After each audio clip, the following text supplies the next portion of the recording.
আরেকটা ভিডিও নিয়ে চলে এলাম বাবু, এখানে শেখাবো আরো ছোট করে কি করে ম্যাট্রিক্সের অঙ্ক করতে হয়। এই অঙ্কগুলো দেখেই তুমি বুঝে যাবে এগুলো প্যাটার্ন বেস অঙ্ক। মনে রাখো এই ধরনের কস থিটা সাইন থিটার যে ম্যাট্রিক্সগুলো হয় সেই ম্যাট্রিক্সগুলো প্যাটার্ন ফলো করে। তার মানে এ স্কোয়ার যদি করতাম এটা এন এর জন্য, এন বিলংস টু ন্যাচারাল নাম্বারের জন্য এ টু দি পাওয়ার এন এর জানতে চেয়েছে ভ্যালু। মনে রাখবে যদি এ স্কোয়ার করি এর, তাহলে আমি এখানে কি পাবো হচ্ছে cos 2 থিটা, তারপরে i sin 2 থিটা, তারপরে এখানে পেয়ে যাব i sin 2 থিটা, আর এখানে পাবো cos 2 থিটা। মানে যেহেতু স্কোয়ার করেছি তাই 2 এসে গেছে।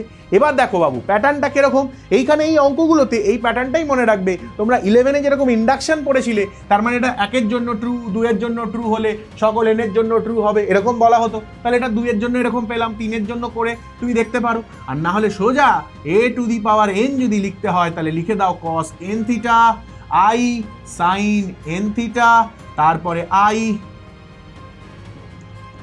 sin n theta, sin n আছে, হ্যাঁ দুটো ঘোরাবে না, আর এখানে cos n থিটা, মানে সবার থিটার আগে n অ্যাড হয়ে যাবে। তাহলে বুঝতেই পারছো এই ধরনের প্যাটার্নের অঙ্কে সবসময় nটা থিটার সাথে গুণ হয়ে যাবে। তাহলে cos n theta i sin n theta, option B is the correct answer. তাহলে দেখো যখনই এই ধরনের অঙ্ক দেবে মনে রাখবে চয়ন স্যার বলেছিল প্যাটার্ন ফলো করতে, তাহলে প্যাটার্নে হয়ে যাবে অঙ্ক, হয়ে যাবে 10 সেকেন্ডেরও কম সময় সলভ। দেখা হচ্ছে পরের ভিডিওতে।